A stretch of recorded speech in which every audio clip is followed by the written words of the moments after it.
My name is Cesar Abade, and I am a project manager.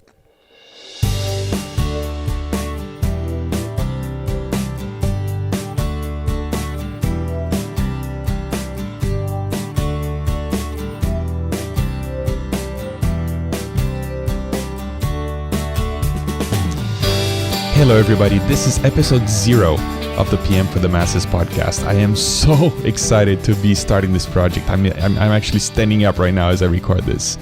This podcast project has been a long time in the making, and I am absolutely thrilled to be bringing this to you finally on this month of July of 2013. Before I start with episode 1 though, I'd like to take a few minutes here on this episode 0 of the show to explain to you what this podcast will be, who I am, and what I want to accomplish with it. I have been the project manager for our family business since 2005, and for years I had the title of PM, but I didn't really know what it meant. I was just taking care of business, taking care of our projects, making sure things were being done according to the requirements in a timely manner, within budget, the whole 9 yards.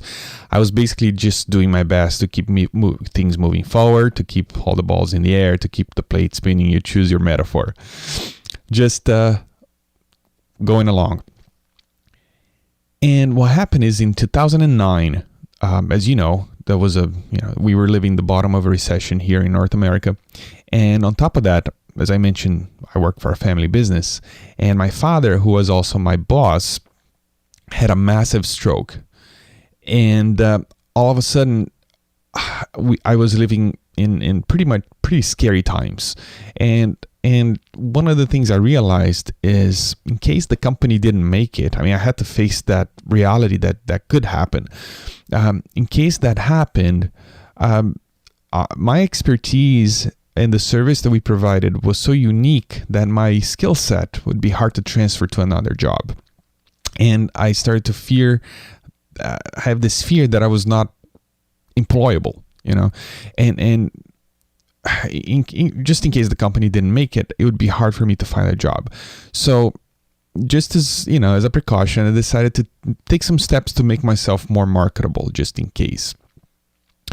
So I started to look, because I had the title of project manager, I started to look into the profession more seriously. Basically, I was just starting to look into the profession for the first time, I'm ashamed to say. And I knew that somewhere out there were courses, there were certifications, some sort of collection of best practices. I knew that there were graduate programs in project management, but that was about it. I didn't really know a whole lot. So I started to do some research, and I learned about the Project Management Institute, and they had the PMBOK guide, which is the project management body of knowledge. So I got that, started to read it. It was really dry, so I got a couple of companion books, and I read another book, and then another book, and then another book. And I started to think that, hey, I kind of get this, this makes sense. So I decided to study for the PMP exam. So that's all I wanted to do. I wanted to pass that exam, get that certification, and in case I had to look for a job one day, I could actually use it, But see, as I started to study, slowly but surely, my eyes kind of started to open, and I started to learn some basic things, like, let's say, the WBS or the work breakdown structure, and I started to see that I could start using that in my work. I started to see that the knowledge I was getting from studying for the exam was actually useful on my day job. So I started to apply some of those things, and I immediately saw results at work. And I felt like I could finally rely on tested and proven ways to break down work, to create schedules, to collect requirements, to communicate, etc., etc. As a result, my work started to get better. I started to be more reliable. I started to take more pride in what I did. I got this boost, and because of the results that I was seeing and this boost of confidence that I got, I also started to look at our own company differently. See, I grew up with an entrepreneurial father growing up in Brazil. That's where I'm from, in the 1980s. And those are rocky times. And I kind of, as I grew up, I was really averse to having a company, But because I got this boost of confidence and I started to be, to understand how to get things done, I started to look at the company differently. So I got this entrepreneurial bug and I started to be more interested in working on the business, not just in it. And the best thing is that now I had a lot more knowledge in project management. I was really getting good at getting things done on time, on budget, and within scope. Besides that, my personal life took a turn for the better as well. See, I'd always been a relatively smart kid. I went to engineering school. I could learn things. I was relatively smart, but I never really accomplished much. I could never finish things that I started, not even books. It was hard for me to finish a book. It's ridiculous, and I was known for being smart, but unreliable and without much desire to accomplish things in life. Basically, I was just cruising along, just cruising through life.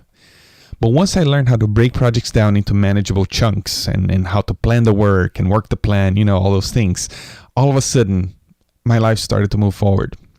I started to move forward. Also, I started to study the art of personal productivity, and I became really passionate about setting goals for myself and completing them, looking at them as projects, That's why I say that project management has changed my life. See, our company made it. I got my PMP certification. But best of all, I got clarity, I got a desire to keep moving forward, and a passion for project management, and a passion for inspiring others to change their lives as well. And this is the motivation behind this podcast. I truly believe that project managers are uniquely equipped individuals. In this world that is increasingly complex, yet really superficial, this world in which we're forced to communicate in 140 characters at a time on Twitter, project managers have this rare ability to go deep, to break down complexity into comprehensive bits, to delegate, to see the big picture, to communicate effectively, and best of all, to see things to completion. And today, more than ever, this is a priceless skill set.